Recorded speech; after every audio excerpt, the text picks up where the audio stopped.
Biscotti is back. Where are you, little bean?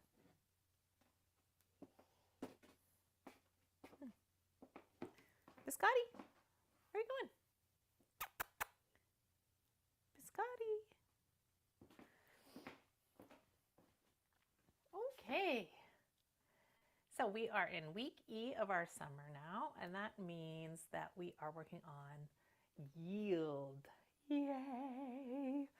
Back and spine. So,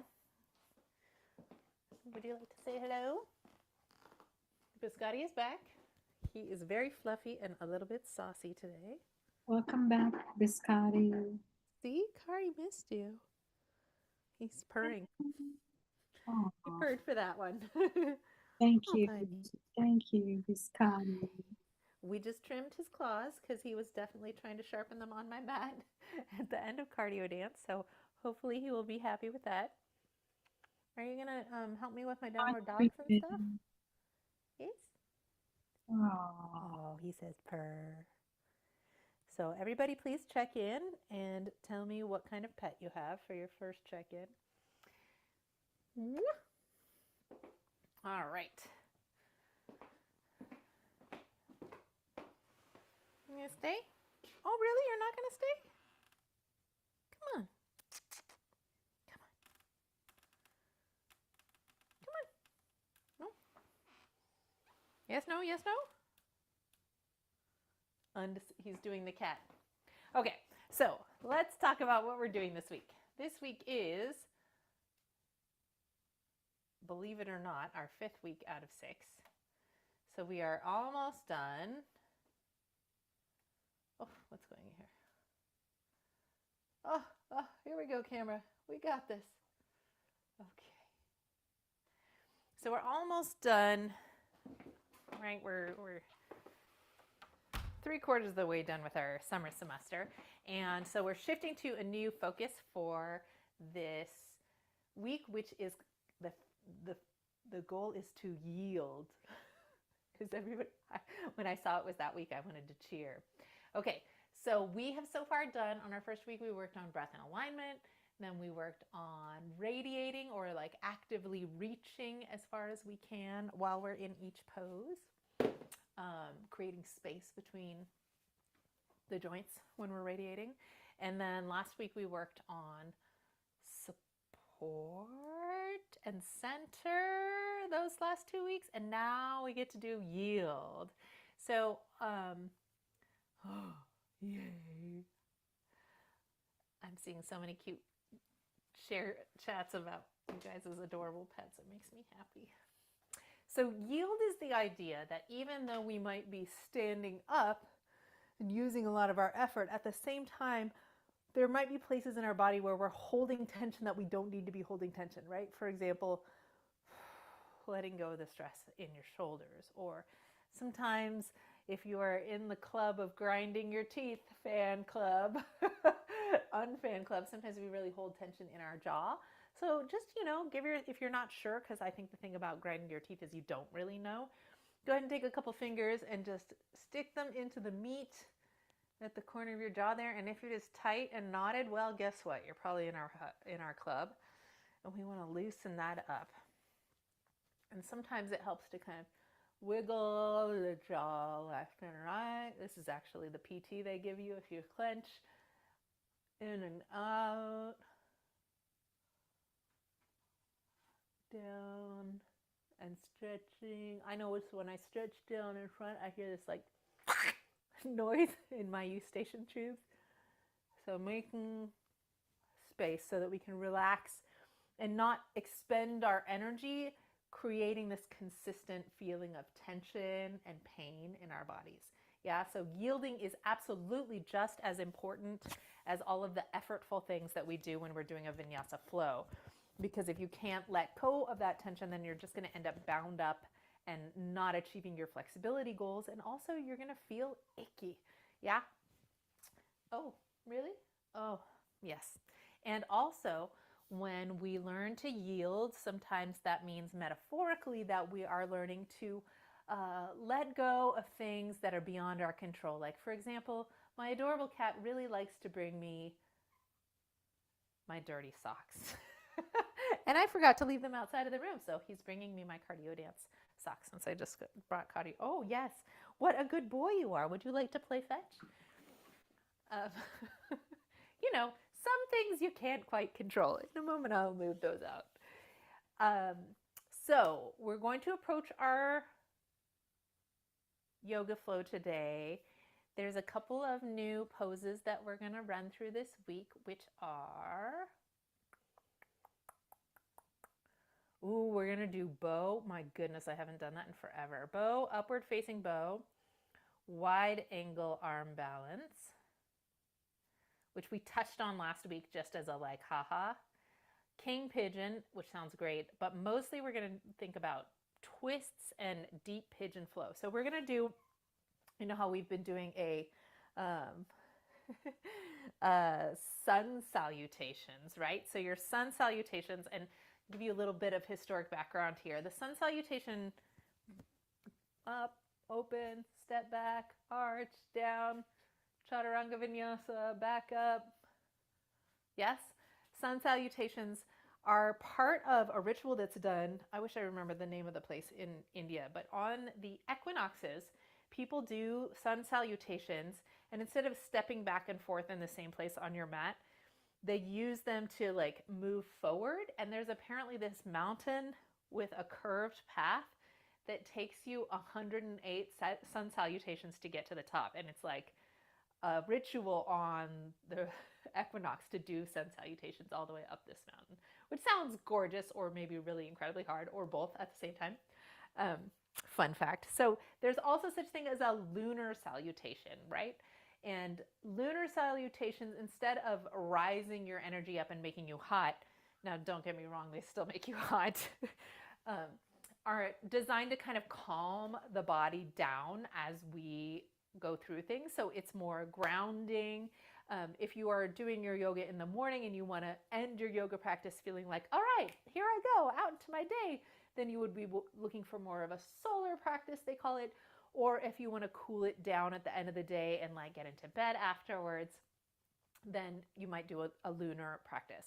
So we're going to lean more towards lunar practice today.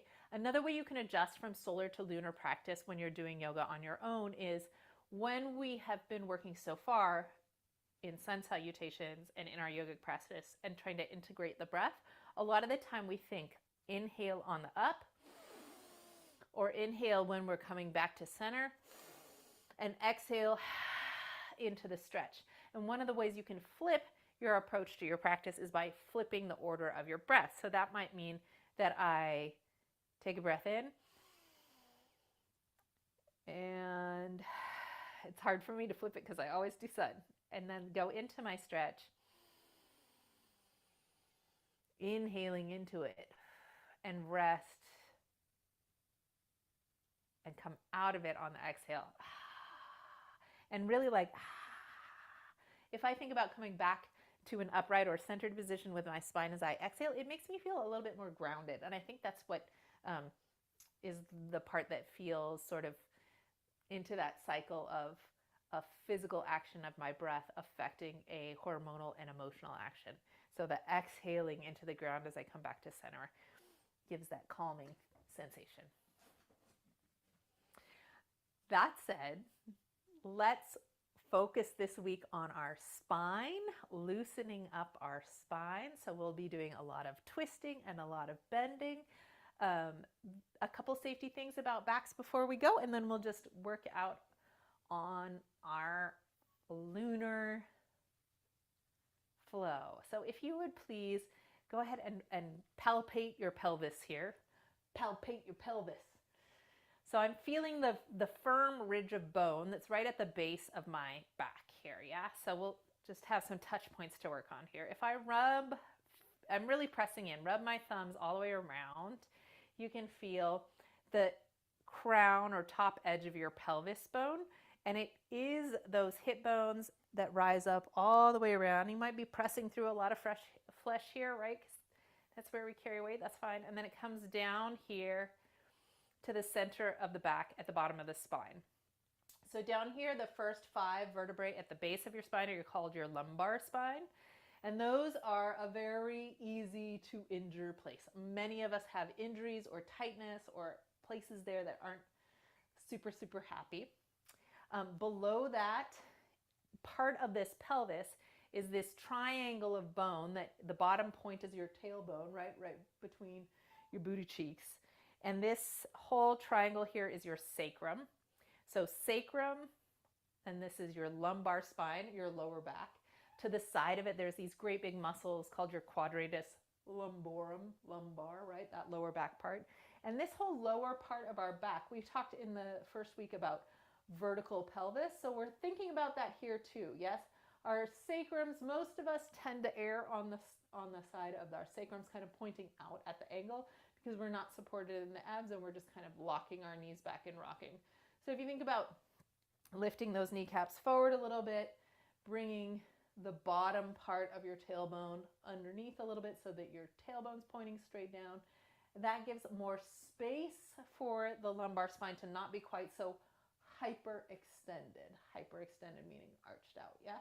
And that does not have to do with the amount of muscle or fat that is on your glute. That has to do with the position of the hip. So we're going to talk a lot about that in the next couple of days. And when our spine is stacked up nice and neat, right? Like a Jenga tower. That's a terrible analogy. When we're supported through our transversus abdominis or our belly, our yogic belly lock, and it doesn't have to be a tight squeeze. It just means like a soft lift, a gentle hug of those abdominal muscles. Then instead of our vertebrae stacking up right on top of each other, which is what we want when the belly muscles are gently engaged, they can get a little bit soft. And then when our back is really arched, they tend to lean to one side or the other, right? And when our bones touch our bones, then they start to grow more bones, and that's how you would get a bone spur. Or there's a little hamburger in between each vertebrae of padding.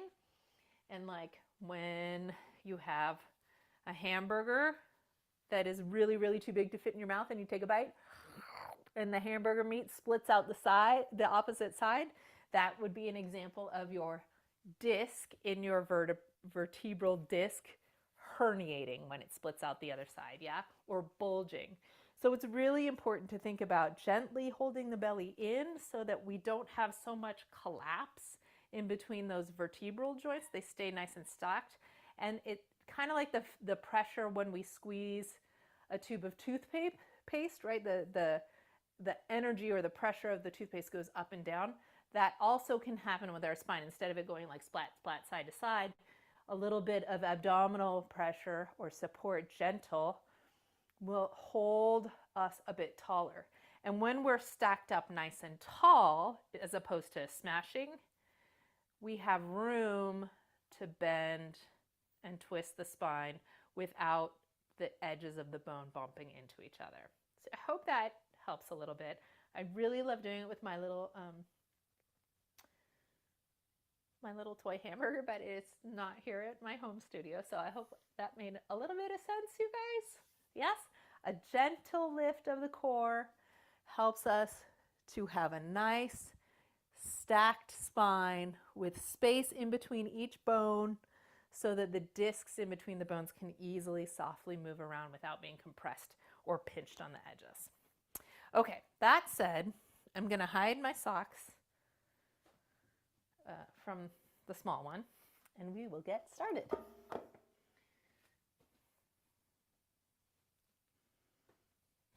He's like, 2 socks? I don't know what to do with myself.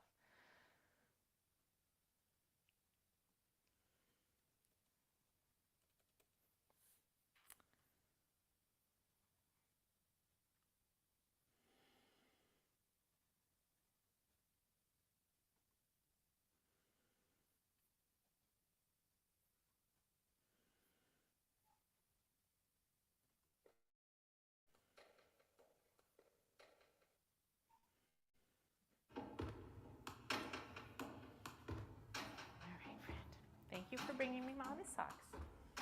That's enough, though. go ahead and find yourself seated on the floor. If you have some bricks, that'll be great. We had talked about a strap last week. So if you have a strap is a great thing to have today as well. And we'll start calming down our bodies.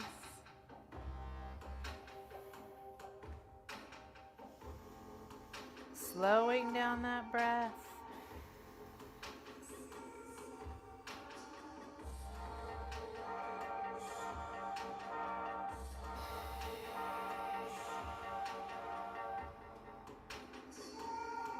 As you're seated here in your easy pose, notice whether you feel any tension in the hips or the pelvis. Notice whether your default spot on your pelvis has the pelvis rocking back or curling underneath you, or whether that pelvis seems vertical. That depends on how tight your hamstrings, etc. are.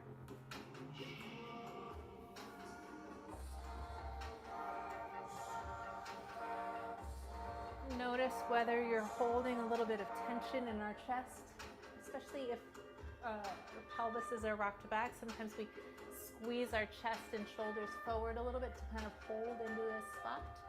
So if you feel tension in that place, go ahead and take a big breath in. Spread your thighs downward a little bit and see about arching the back, maybe sticking out your tailbone behind you, rolling your shoulders up and down, sliding them down the back, and letting, if you need to, letting your abdominal wall hold you in this position. If you just feel like you're falling back all the time in this meditation pose, remember, yoga was invented to make it easy because it's not easy to be in this easy pose. You can always stick a blanket or a pillow or even some bricks right underneath that tailbone.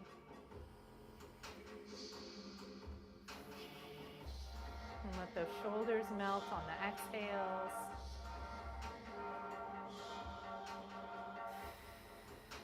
Give your thighs a little jiggle if you're feeling tension in your hip flexors. And if you feel tension in your neck, you can turn your head side to side, wiggle out the jaw, and find 3 breaths of stillness.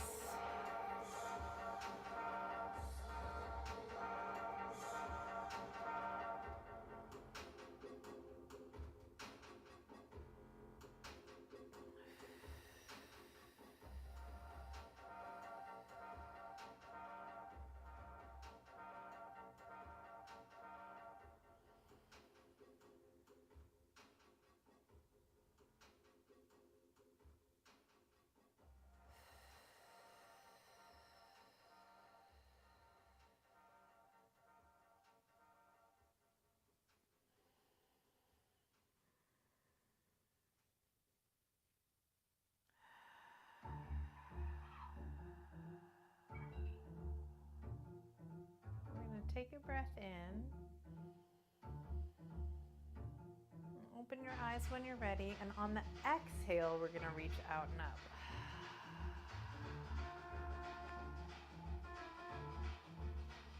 And breathe in as you draw your hands in.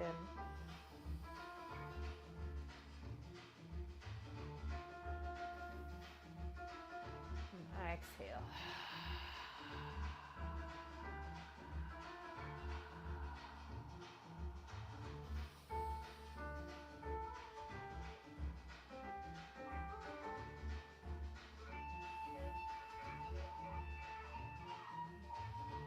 Breathe in and lean forward down to the floor.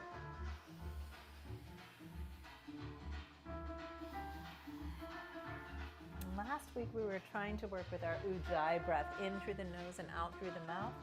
This week I'm going to invite you to try to breathe through your nose for the whole class. It certainly is a challenge.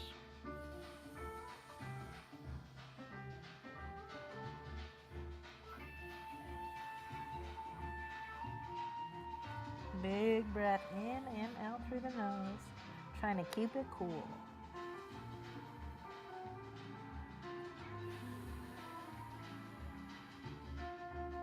breath in, staying down.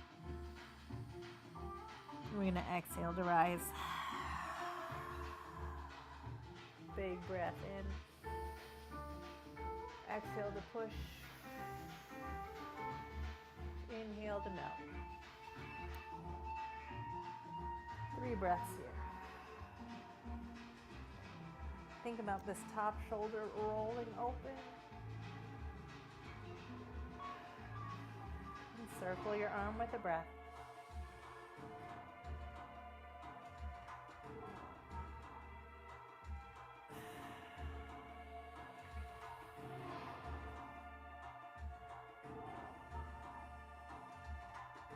Continuous breath in and out the whole time.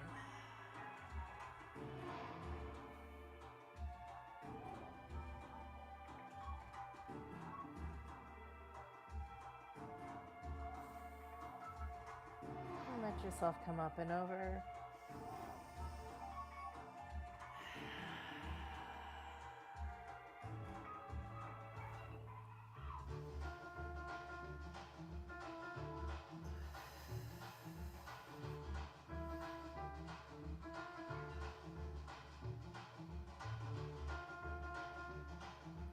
Arm swings back.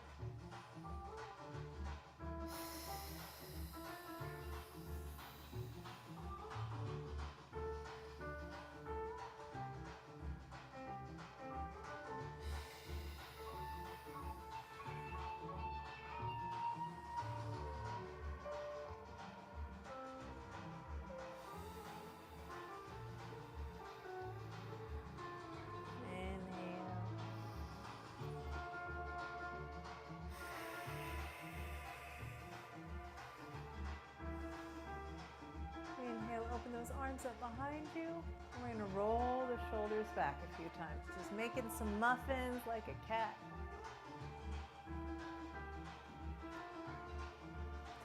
Roll those shoulders down and back. Lift your heart upwards. And let your neck rest on your rising shoulders. And just rest there. Move your arms a little further back if that's comfy. And we really are just going to let your neck drape onto the shoulders. Big deep breaths in and out through the nose.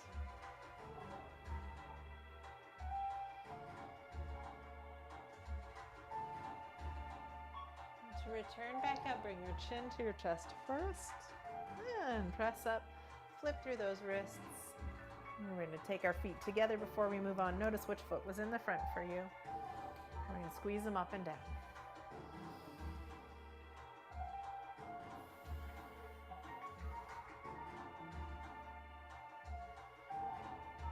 Waking up your hip flexors.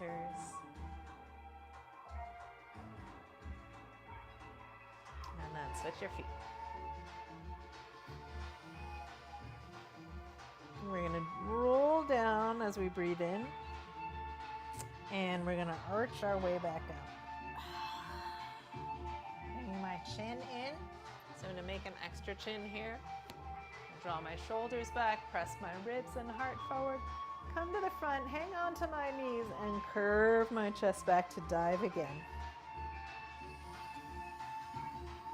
Inhale as you dunk your head into that pool. Draw your chin back as you arch the back up. Curve your tailbone underneath, curve your whole spine. Cat pose with the spine. Drop your face down into the cat. And chin into your neck. Neck into your shoulders, shoulders into your spine. Arching up. We'll do one more time from the side. And curve the whole spine backwards. Inhale, dunk your hair into the bath. And draw the chin into the neck, the shoulders to the spine, arching up.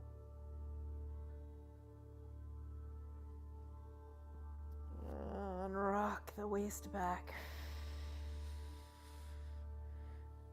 And then go ahead and flow around in any circle. So I'm thinking circling my rib cage here.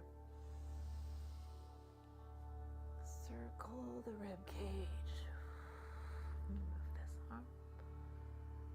circle the rib cage. Reverse direction.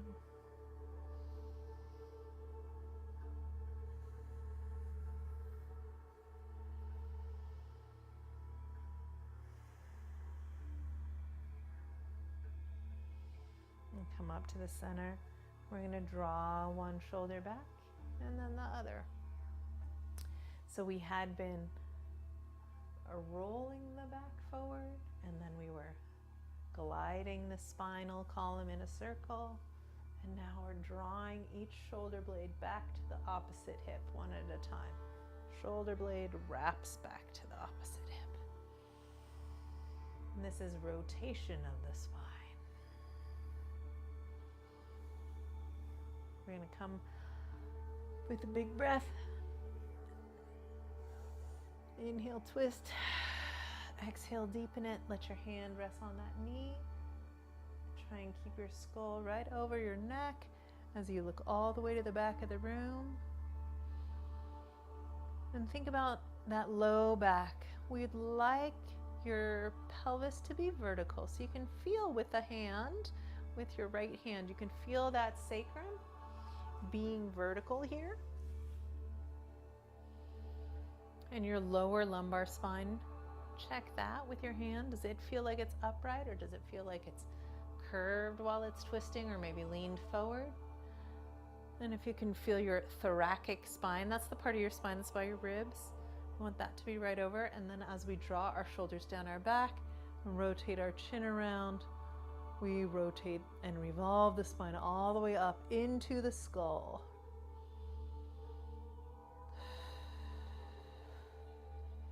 Go ahead, steady breath back to center. I'm going to twist to the other side, starting with the base of the spine.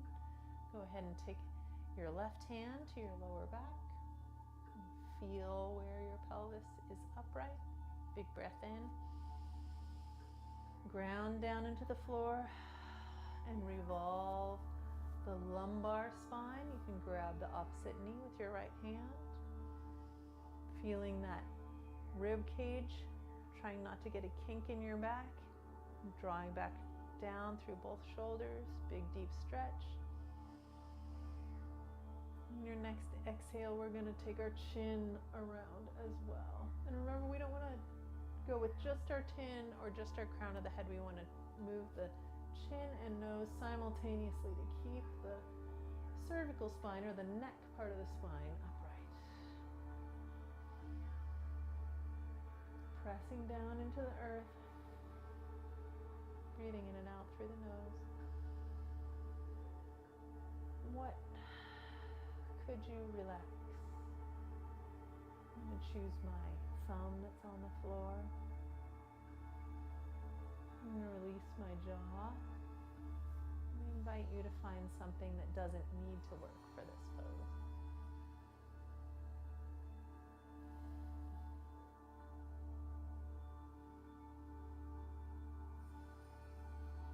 When you're ready, gently coming back center. And slide those palms back to the floor. Again, lifting your shoulders up and letting your chest melt, yielding your neck into the shoulders. And if you'd like to, and your palms are far back enough, you can also yield that lower back. So you're trying to think, bleh. Let go in the whole spine.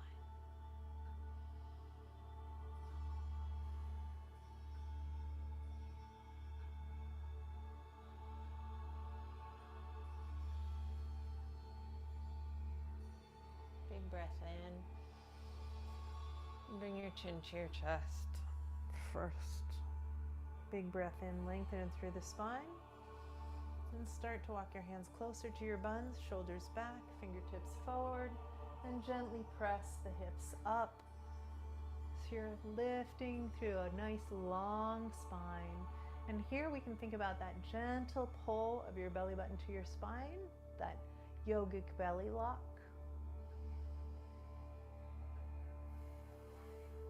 Opening both knees. actively pressing through the hands.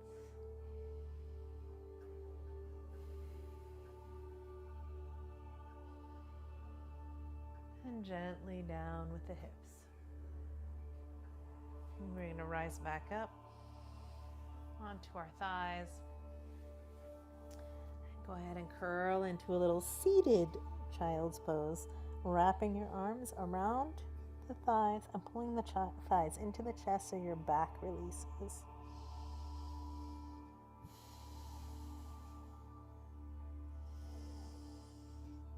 Inhale and draw the shoulder blades down the back. Exhale and bring your belly button to your spine and try to curl your lower back, your thoracic spine, your whole spine. Think about turning yourself into one of those little roly-poly bugs. I'm going to walk my toes closer even so that I can tuck my lower back a bit deeper and lengthen the back of my skull towards my toes.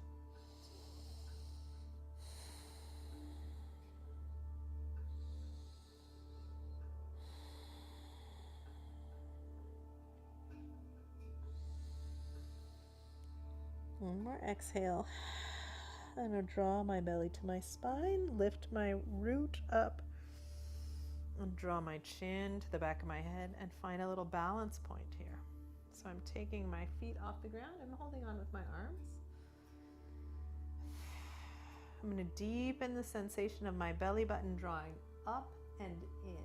So up and in with the belly button. And I'm going to extend the legs nice and slow, keeping my knees together. Now my shoulders are quite up here. I can feel them rolling forward. Yes, big breath in. And bring those shoulders up. Use my upper back to pull them down. Soften my face, soften my toes. Let the core do the work as much as possible. Lifting my chest up, relaxing my arms.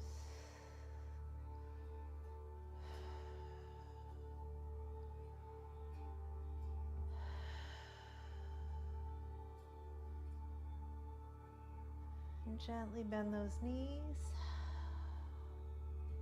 Lift up by pulling my shoulder blades down.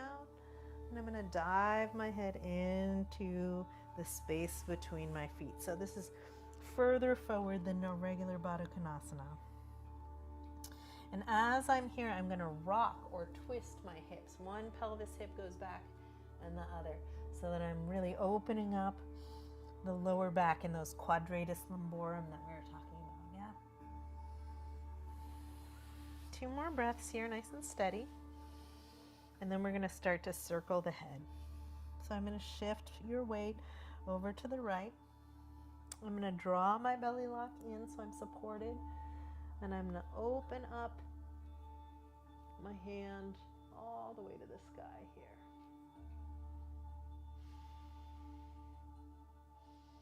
I'm going to imagine someone's gently lifting up my finger.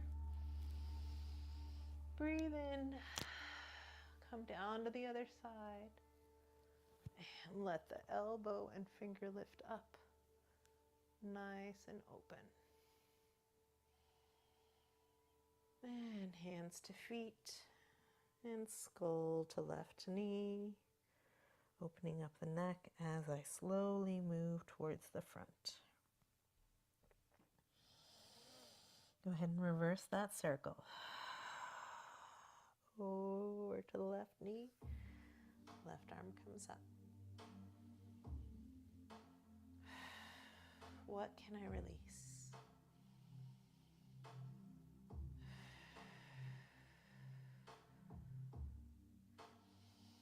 Let my little celestial helper lift me up center and switch to the other side. And now if you'd like, you can use your right elbow to bind a little bit here. So by pressing this right elbow back into the thigh here, I'm getting a deeper revolve on my torso. And then I'm going to let this all settle down. Neck release down to the front. Good. Go ahead and roll up. find that balance again, we're going to create a little bit of heat. So I'm going to grab each heel and find a place where I can press forward. Yeah? So we're going to be balancing here and creating resistance by pressing through. Yes. So here we go. Right leg. I'm going to press. If you are just working on getting here, maybe this is super tight, your press is nice and small, and I'm going to use not just my arm, but my back here to roll my shoulder back, and then pull like I'm rowing a boat and press it out. If you want to, you can be on tiptoes, but create that tension. Pull it back, shoulders back, and press it forward. The goal here is not to straighten the leg. The goal here is to stay balanced. Good, switch sides. Foot can be on the floor or just the ball of the foot, or you can try balancing. Shoulder down.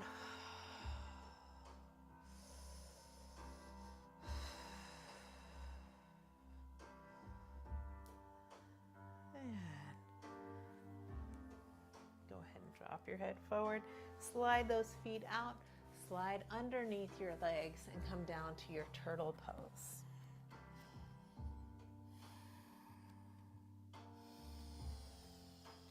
Pull your shell back to its roundest expression. Pull your turtle head up inside that shell.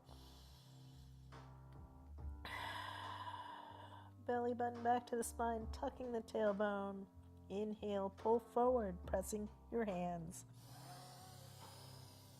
We're going to go back and forth 3 times here.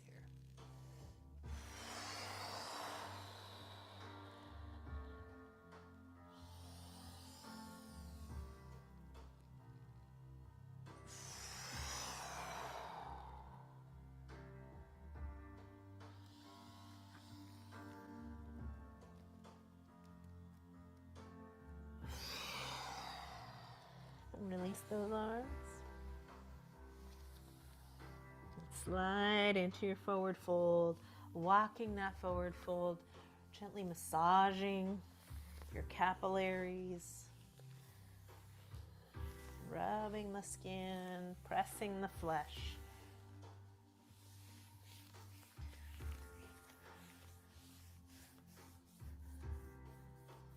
Moving through the feet.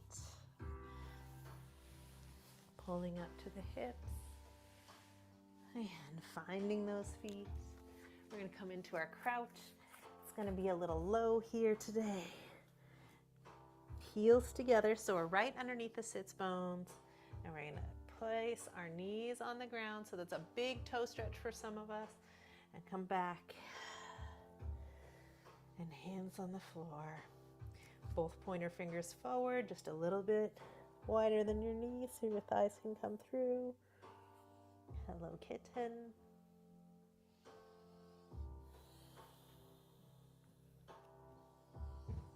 And go ahead and come down with your skull on the floor for a moment. Press your hips forward, and then place your 2 elbows on the floor and arching and curving the spine in your Sphinx pose.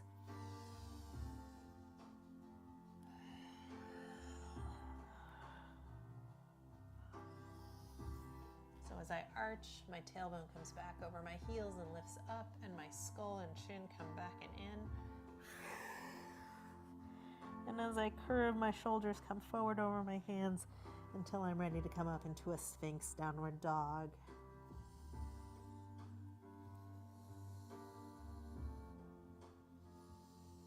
Pressing those Sphinx arms into the mat, trying to keep your knuckles on the ground. Walk that downward dog.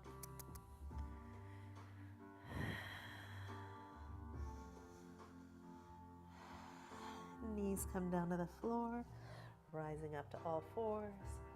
Warm up your paws.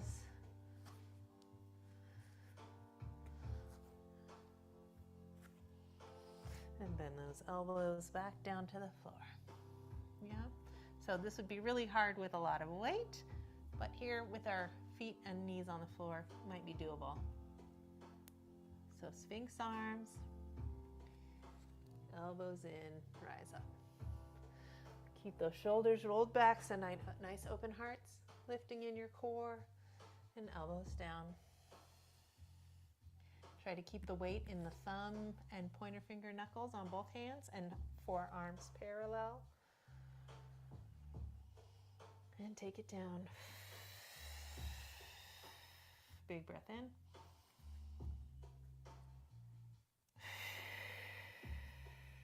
Inhale up. And right leg rises. Notice if your chest went down like mine did. I'm going to re-engage my core. Press into the mat. And switch legs.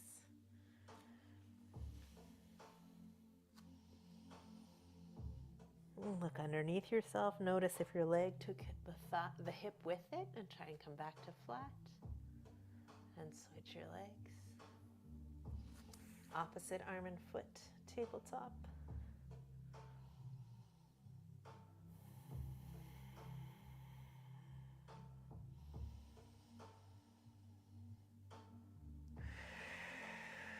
Switch your legs. Switch your arms as well. Feeling your hip steady over your knee and your shoulder over your hand.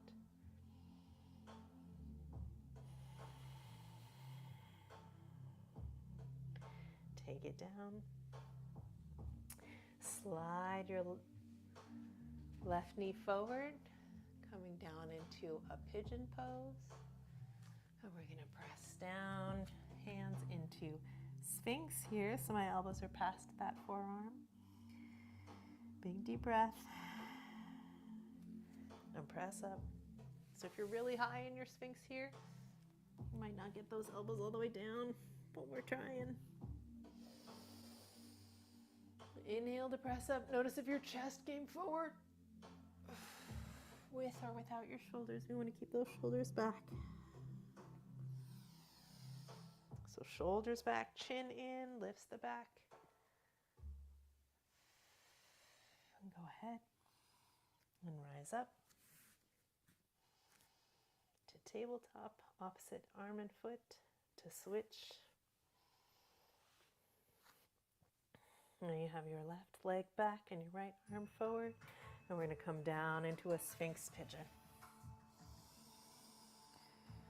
And we're going to press into those hands. Shoulder blades back, chin comes in, making an extra chin, and back down.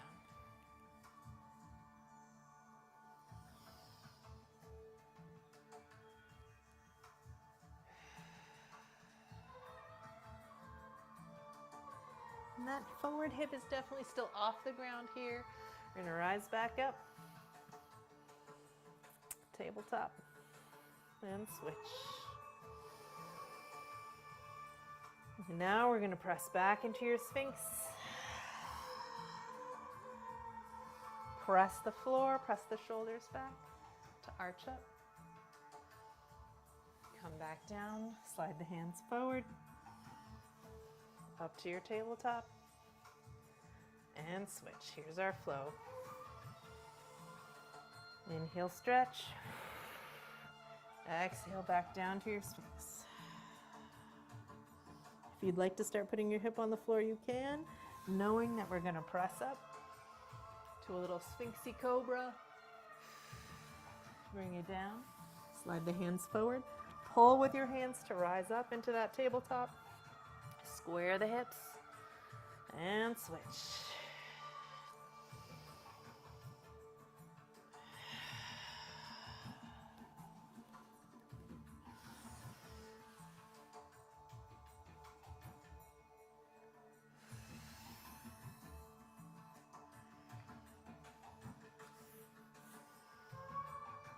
Good. Come on down to all fours and flip those wrists.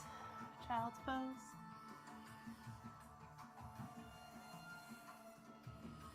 Notice underneath, if you look right between your legs, you can usually see your paws, your hind feet, yes. In your child's pose, some of us have the habit of crossing one foot over the other. Please break that habit and instead build the habit of reaching both feet straight down, nice and long, right? So we want to build the habit that when we're bending our legs here, our ankles are in line with our shins so that we're not practicing an ankle rollout. Good. Shift forward and tuck those toes again and come down to your downward dog. Walk your dog.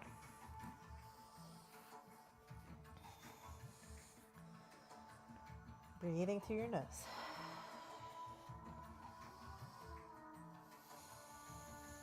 Good. We're going to lift your right leg up in your downward dog, three-legged dog, right leg in the air. We're going to inhale that knee underneath ourselves and come forward into a pigeon. Lifting up your chest and down.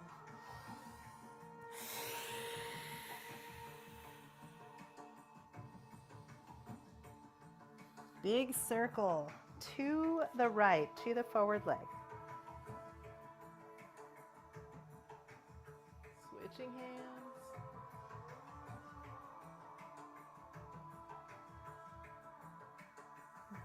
Down, down to the earth in the front. 2 breaths here on the floor.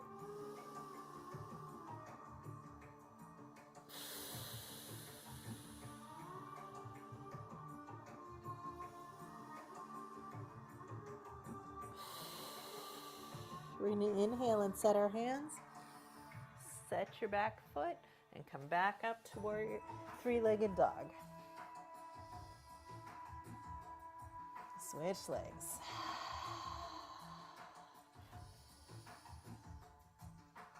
Good. Left leg reaches up into the air and then swings through to pigeon. Left knee forward pigeon. Big deep circle to the left.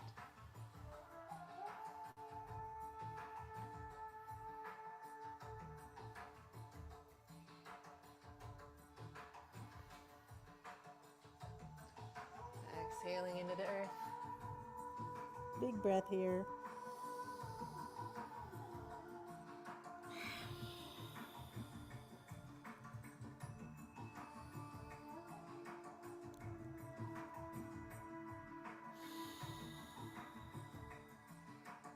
Next inhale, back foot and front hands get ready to take away. Pressing up and back to your three-legged dog. And downward dog. You're going to slow walk your feet to your hands.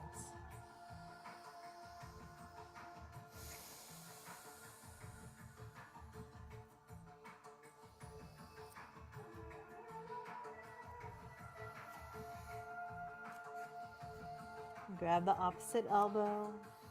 3 deep breaths, just hanging the spine from the hips.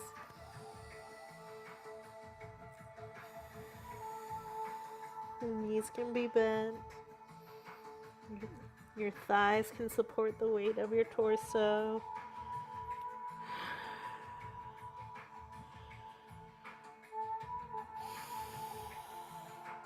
Next inhale, we're going to push the earth.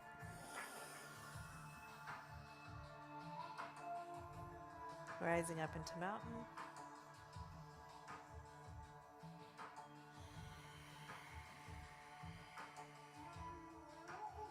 We're going to shift onto your right knee, right leg, and left leg is going to come up, grabbing that leg with the opposite hand, just balancing.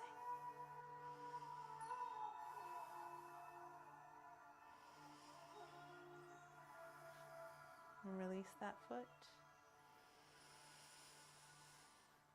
And shift.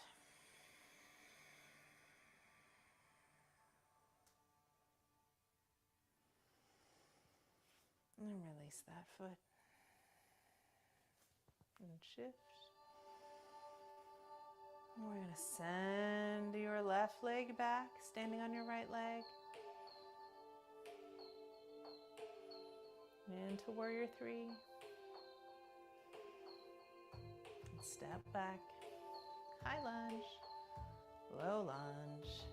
So now knees on the floor.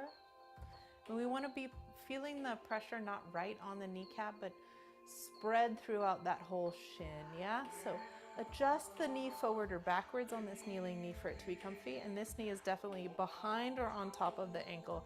Definitely not going to be forward until we're taking weight off of it. Go ahead and wiggle those hips a little bit. And pull the forward hip back. Lengthen that tailbone down. And from the base of the tailbone, we're going to gather up and exhale as we reach skyward. Continue to scoot your front foot forward as much as you need to make sure you've got room there.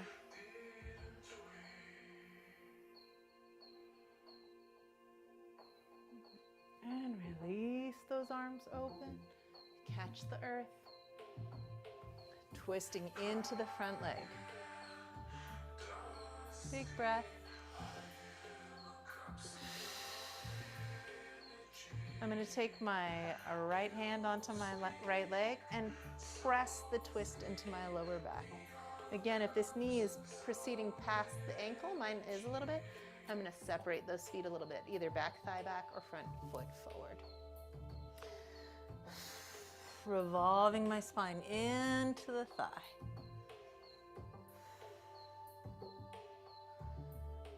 Coming back square, I'm going to walk my hands back into a hamstring stretch here. Lengthening my spine.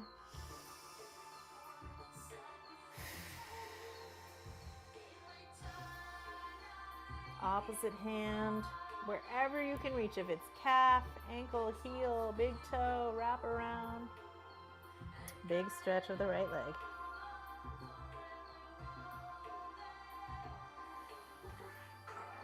Big breath up, shifting back onto that leg. Low lunge again. Your choice, either back to where you were, pressing on this leg, or opposite elbow onto that knee. So that's left elbow, right knee. Make a little fist, hand presses on the fist. Big twist to the spine.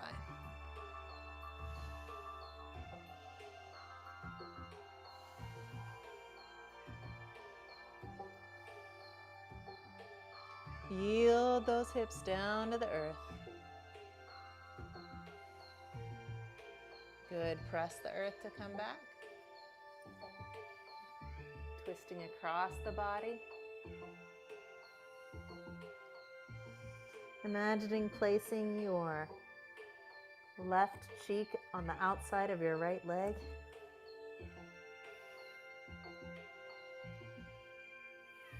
And shift that weight forward again. You're going to step back into your plank or modified plank.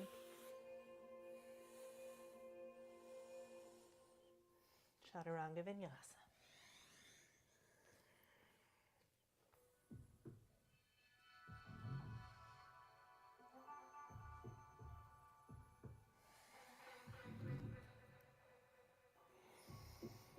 From here on the floor, we're going to put your left hand underneath in front, and we're going to use your right foot and your right hand. Now, most of us swing the foot out to grab it. You can grab a toe, you can grab your pants, you can grab a heel, anything you can get a hold on. But once you've got a hold, pull the heel back into its own hip socket. And I will show you how to do this with a strap as well. And if you don't have a yoga strap, you're really having trouble reaching anything, you can also use like a soft pair of pants, or even just a long sleeve t-shirt will do the trick. So if you're using a strap or a t-shirt or whatever it is that's long, from this spot, we're just gonna hook it around the ankle or the foot. The foot might be easier for me here.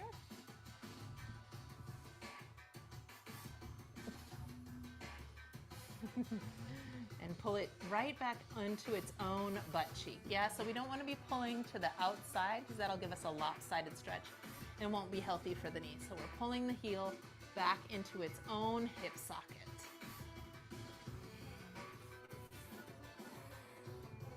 And if you'd like, you can rest your forehead on the ground and grab with both feet, or grab the foot with both hands.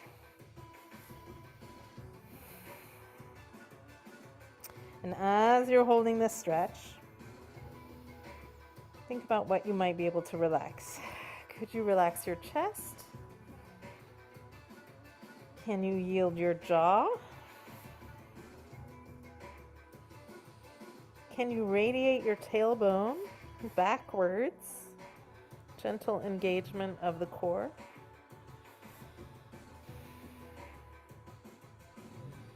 Good, and go ahead and release that foot. Now I'm going to turn my hand the other way. So my palm and inner arm are pointing out.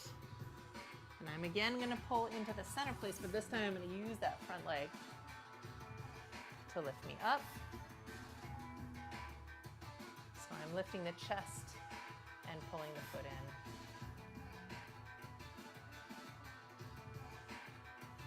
in. And release. Go ahead and release that foot.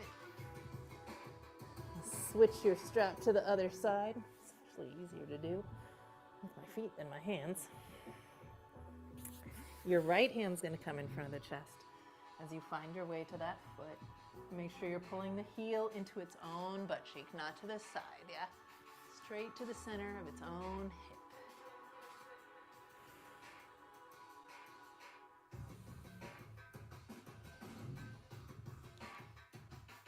And forehead on the ground, both arms. See what you can release.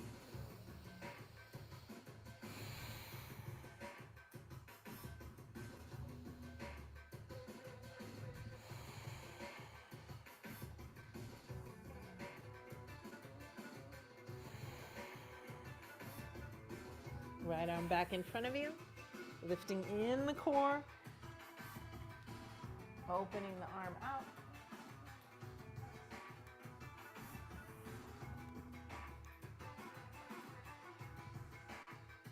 And lifting the chest up.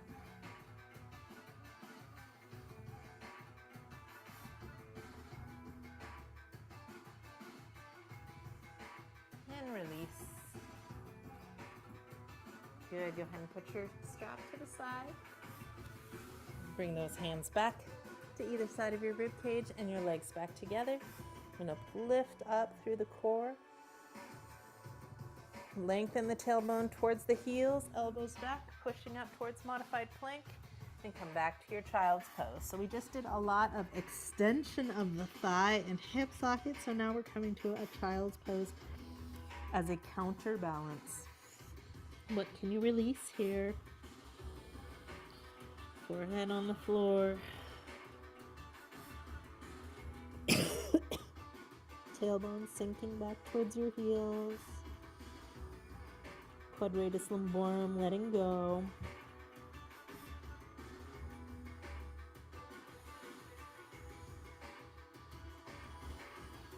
Coming up to all fours. Tuck those toes up to downward dog. And right knee to your nose, pressing back. And lift up right knee to the ceiling. Open those hips. Let your right foot fall over your left shoulder, and look over your left shoulder and see if you can see that foot. Hello, toe.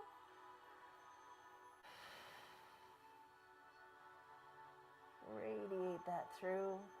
Square back to your three-legged dog. And right knee steps through to pigeon. We're going to keep our hips up in this pigeon.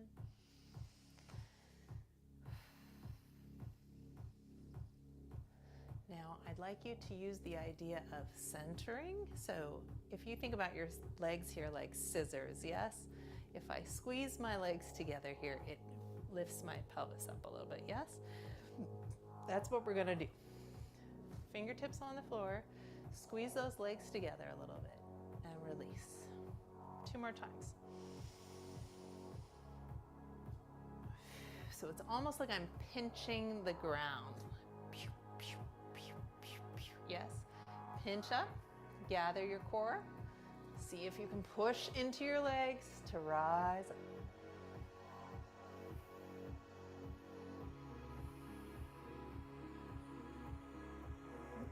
those arms down and back. It's okay if you fall over. Find your hands on either side of that front knee. And walk your feet to your hands. Good job. We're going to soften our rib cage down onto our thighs and roll up. Big breath in. Push the earth as the arms rise. Find your balance. You can reach your arms straight up if you don't have a ceiling that's super low like I do.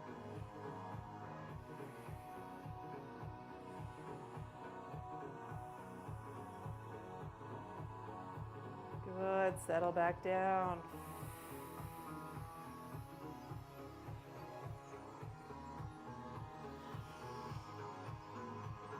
Left leg's gonna step back.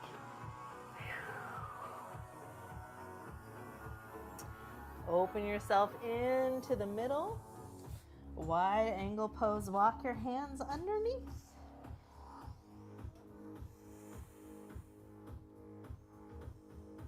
And walk your hands gently back to the front when you're ready, taking your time. Placing your back knee down, we have a visitor.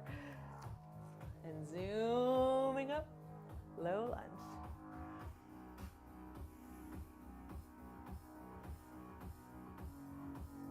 Good, open those arms back down to the floor. We're gonna switch sides. So press up the back leg into high lunge, tuck your front leg back, and bring your left leg front.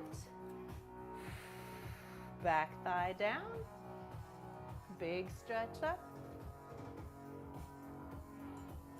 Deep breaths.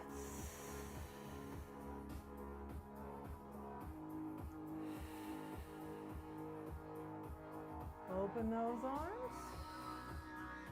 And hips back, big stretch.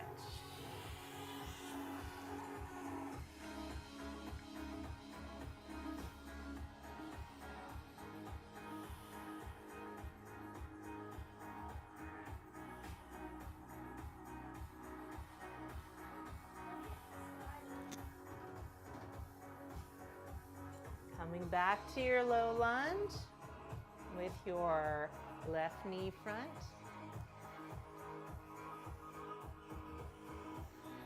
We're going to take the right hand to the left knee and twist into it.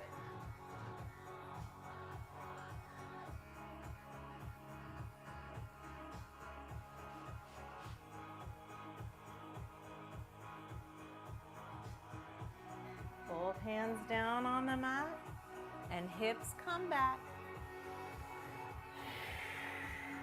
Drop your head. Right arm's going to reach up and across as you imagine placing your right cheek on the outside of the forward leg.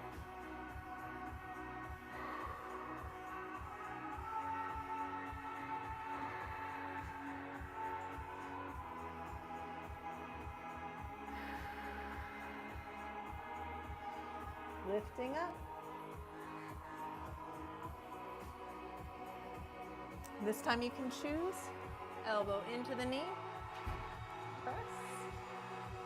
And remember, if your knee is passing that ankle, you need to scoot the ankle forward, yes?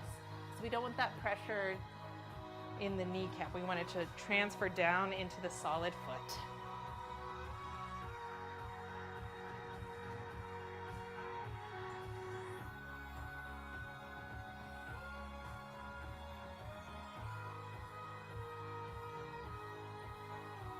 Letting your whole spine spiral all the way from that sacrum through the lumbar spine, shoulders down, and nose and chin facing the ceiling.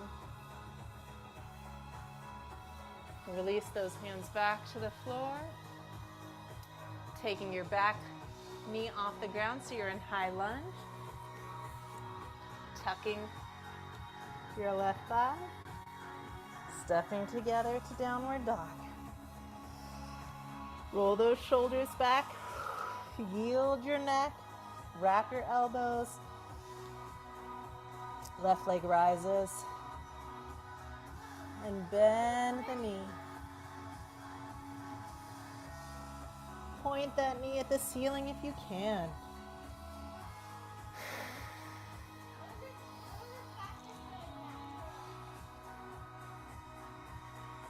Extend the leg. And we're going to take that knee down underneath your belly. Shift it forward. And place it down on the ground. In the pigeon. Placing your body, lifting your body, squeezing those thighs up to the pigeon.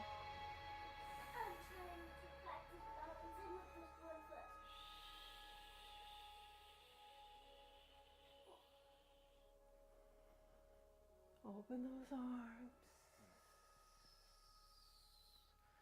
And down to the floor.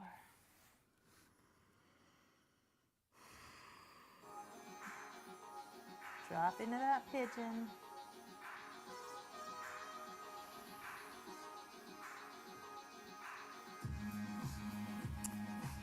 Hands neck to either side of that knee. Tucking the back leg. Gathering up your core.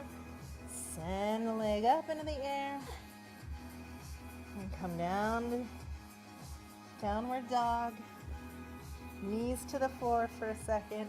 And child's pose to rest.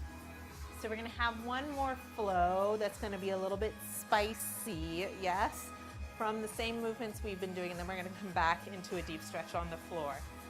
So if you feel like this next section is a little bit too much, if you have no power at Skyline College and therefore you have no preschool, it's okay to make it down into something that feels good on your body, but we're opening up the hips and finding our balance. Here we go.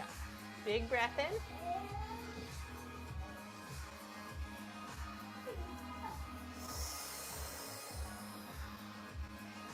Rising up, finding your palms on the floor, and we're gonna send right leg back up. Open that thigh way up in the air. Look over your left shoulder at the foot. Extend it back up, square those hips. We're gonna tuck underneath, shift forward like we're doing the pendulum, but I want you to shift to the opposite elbow.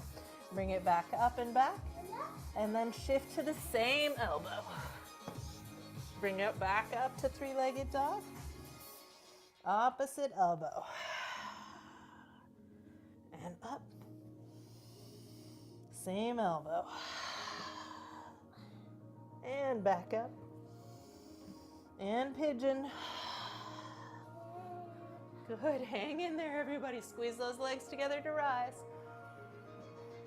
Good, let's do the other side. Plank. Downward dog. Left leg up. Up in the air, looking over your right shoulder at the foot. Extend. Knee forward, tuck your whole body like we're doing our regular pendulum, elbows towards each other. Back up in the middle. And we're going to go opposite elbow. And center up. And same elbow. And center up. And opposite elbow. And same up. Same elbow. Last time up. And left leg comes through to pigeon. Squeeze those thighs together.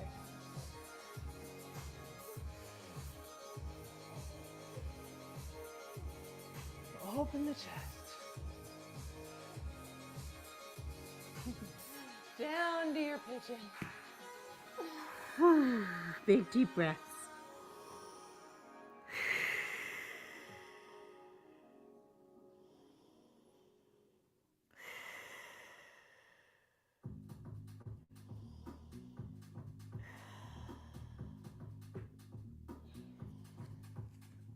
All right, here in more pigeon, we're going to take 3 circles of the breath. Yeah, just a big spinal circle. And my hip is definitely on the ground, so this is a hip on the ground pigeon. Thinking about how much I can open up my hip.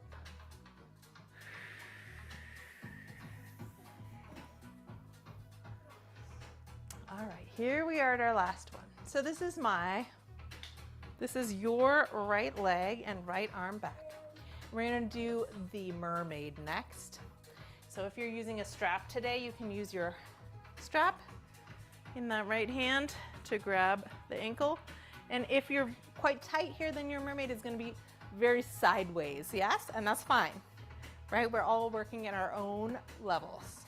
And we're gonna use this strap to pull that heel into its own buttock, okay?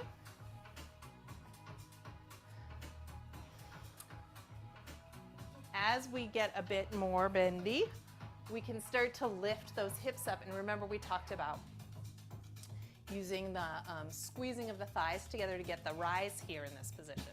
So it's a little bit tricky with this strap because it's just a plain strap. If you have a strap with lots of little intermediary loops, that can make it a little bit easier.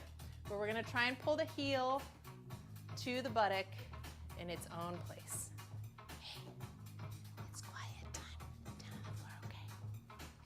Heel to its own buttock, squeezing the thighs together in a scissor, and grabbing the foot and wrapping it towards.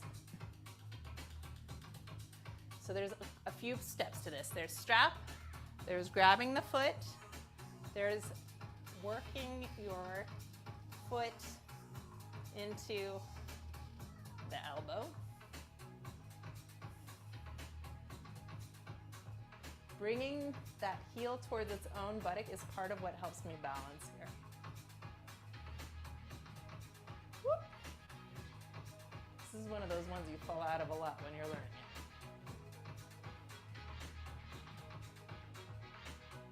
it. Ah! All right, my mermaids, that's your mermaid. We're gonna try the other side. So I'm gonna lift up into my plank. I'm not gonna turn today because I think it might be interesting to see it from the other side. So now your left leg is back. You can start with your hips on the ground learning this one and just grab that heel to its buttock and feel the feeling of heel to buttock, not to the outside of the hip. And starting to squeeze the legs together against the floor. If your hip is down, it's a lot easier to get this upper arm bind going. If your hips are up, we squeeze together.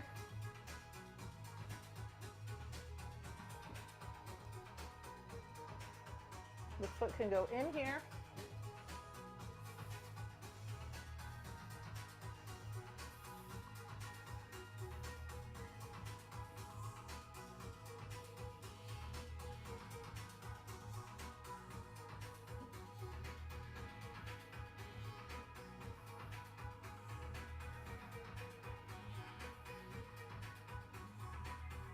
Release. Phew. All right, my mermaids, come back into your child's pose.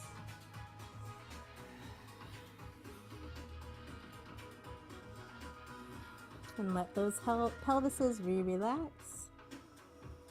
In your child's pose, find that yield. Big deep breath.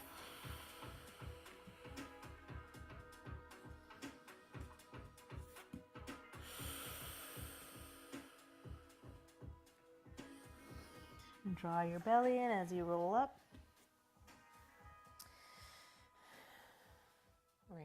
That's right, we are gonna lift up right here. And we're gonna take our hands, facing our palms forward, bending those elbows, and see if you can tap your fingernails to the back of your shoulders. If you have a wall around, you can start to practice against a wall. You can kind of see this wall if I come over here, yeah? So, you can place your heels with tucked toes against the wall. And place your hands and open up. your bow.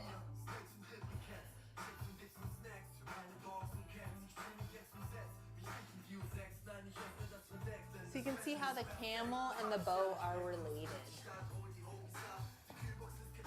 All right, so back to our stomach for the last camel, or the upward bow. And this one is going to be on your core. We're going to use all those things we talked about earlier today. For example, we're going to lift up and in, gently in our abdomen. Can you trade places with me? Come back here. Come back here.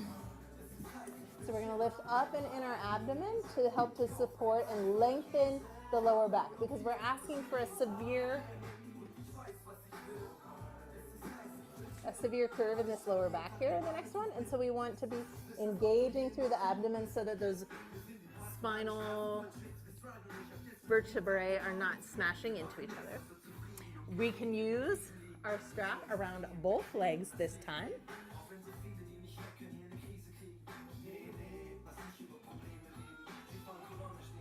All right, here we go. Yeah? And again, we're going to pull our feet into their own hip sockets, not around to the outside, yes? So once we're pulling our legs in, you can already feel the compression probably in your lower back here, because the booty wants to just flip up. And instead we want to engage our core. And then lifting my top half of my body is going to happen for two reasons. One is because I'm going to pull my shoulders down and back. And two is because I'm going to press my feet into the strap. And that will lift you into upward bow. The bow pose. Look, we're a bow. Grab your feet. Grab your feet. Luna, grab your feet. There we go. Good. Squeeze them together and lift your head up. There we go.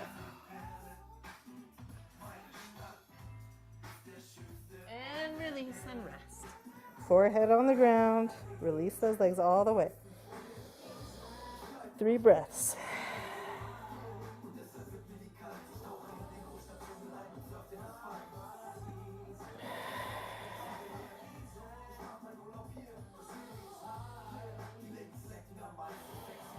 All right, we're going to try again. Legs together. Lifting your core. Finding your strap or your feet. Bringing your feet to center.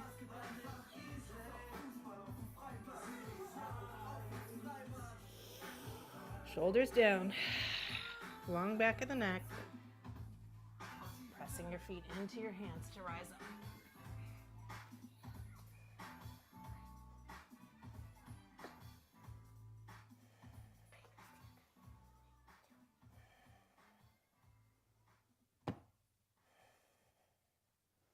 And release.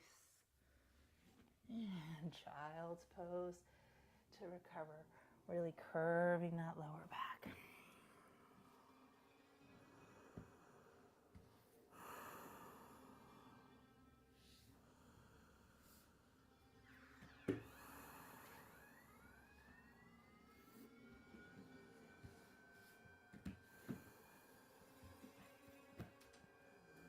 If you are toast and you've had enough, you can just rest in your child's pose. If you want a little more fancy, you can take your opposite hand and foot, just like when we were doing tabletop at the beginning. Bring that heel to the center and press up.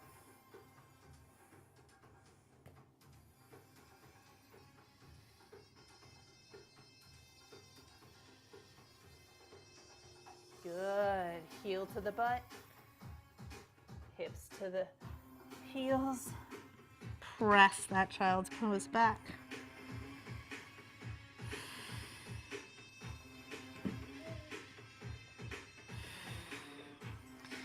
Lifting up through your center to grab the opposite side. Shoulders back. Heel to its own tailbone. Press the foot into the hand.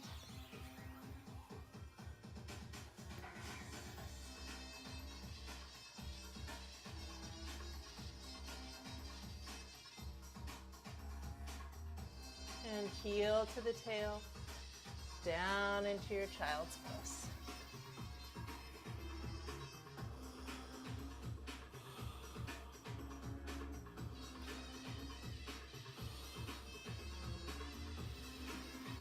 Good, my friends, in the child's pose. We're going to take our knees wide next to a wide child's pose. So my heels are going to stay close together.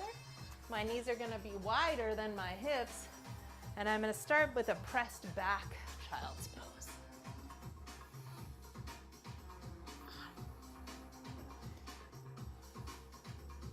Wow, planking up the wall.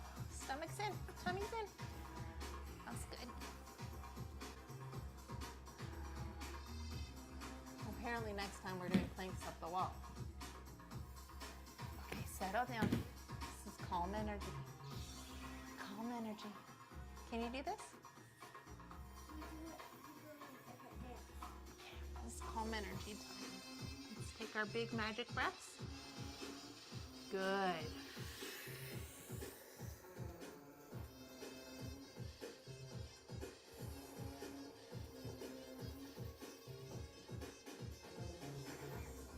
You can choose to either let your knees go wider apart as you press your hips back, or you can start to slowly shift your hips through. So right now my hips are behind my knees. I'm going to take 3 breaths to get to my knees and another 3 breaths to come out the other side. And after that we'll shift into Shavasana.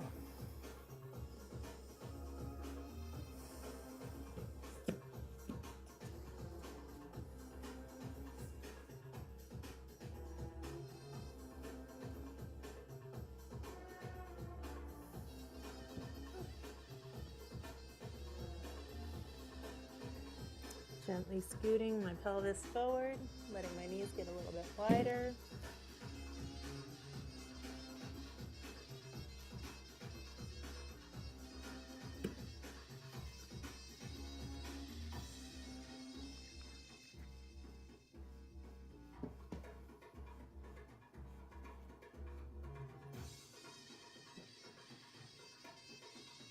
And let your hips come forward, passing the knees.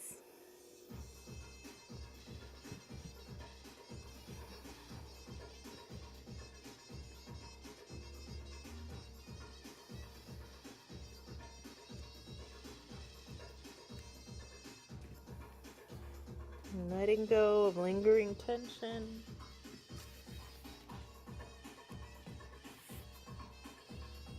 Letting those thighs get wide. It's okay if your heels come apart now.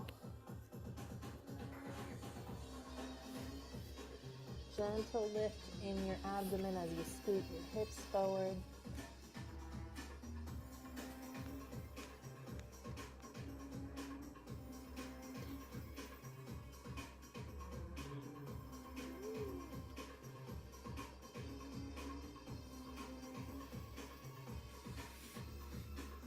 Let those legs extend behind you.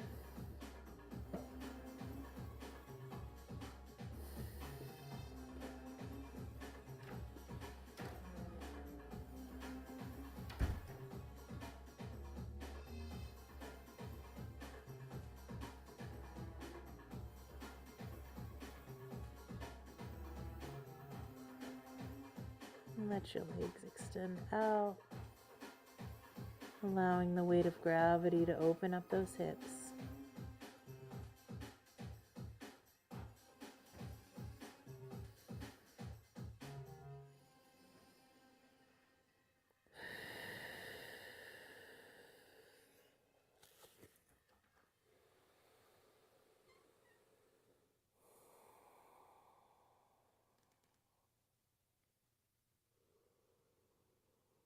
When you're ready, we're going to find our way onto our backs for Shavasana. Quiet time on our backs.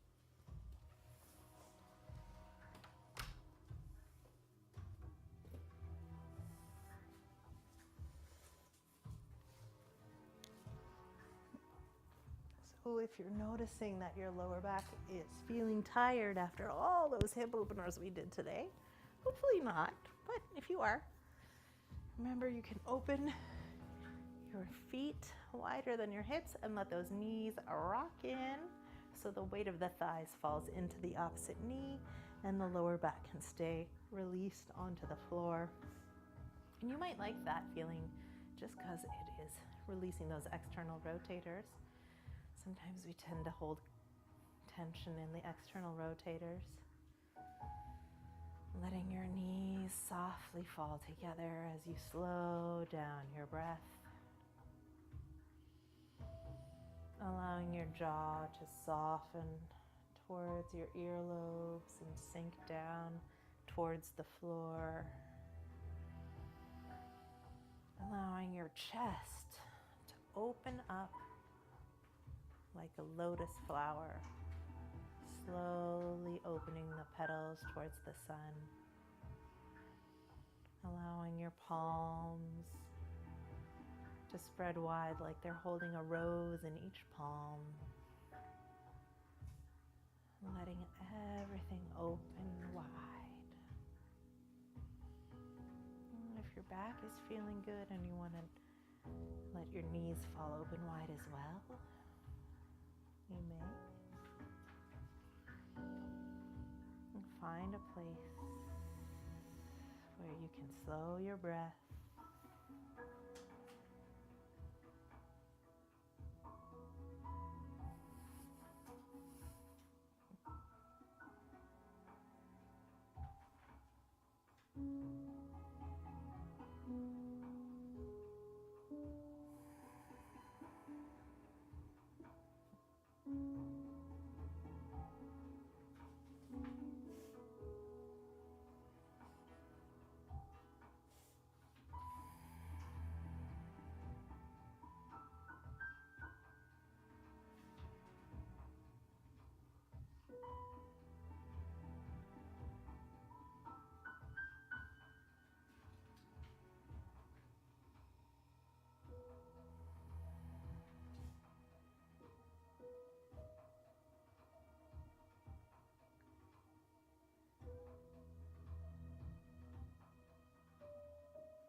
And before you get up today, take some time to let your hips twist to each side.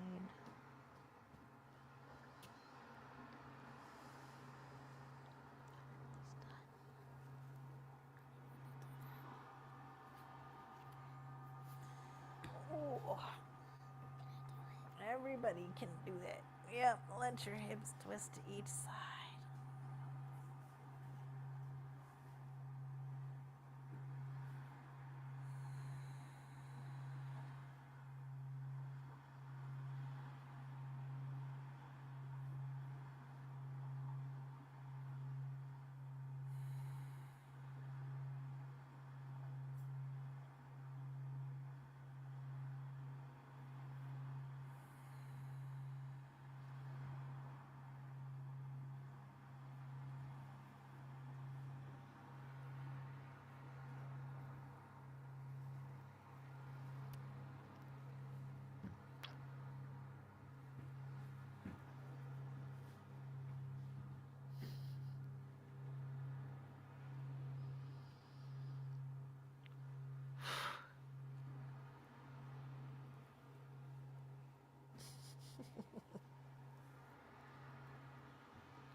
Find your way up to the easy pose.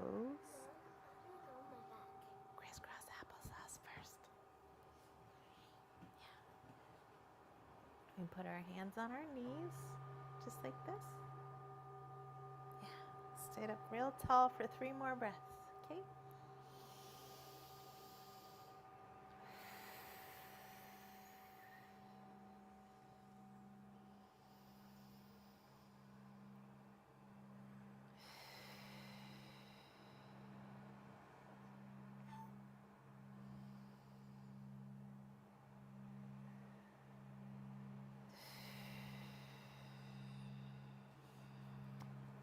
We say thank you to all of those who had class with us today. Thank you. Thank you. And feel gratitude that even when there's chaos, we can still have a nice practice, right? All right, friends. I'll see you tomorrow.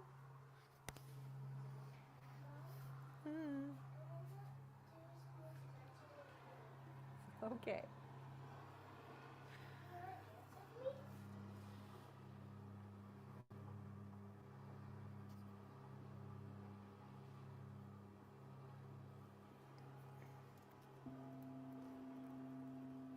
All right. Let me wrap up my class, okay, while you hang out with Biscotti.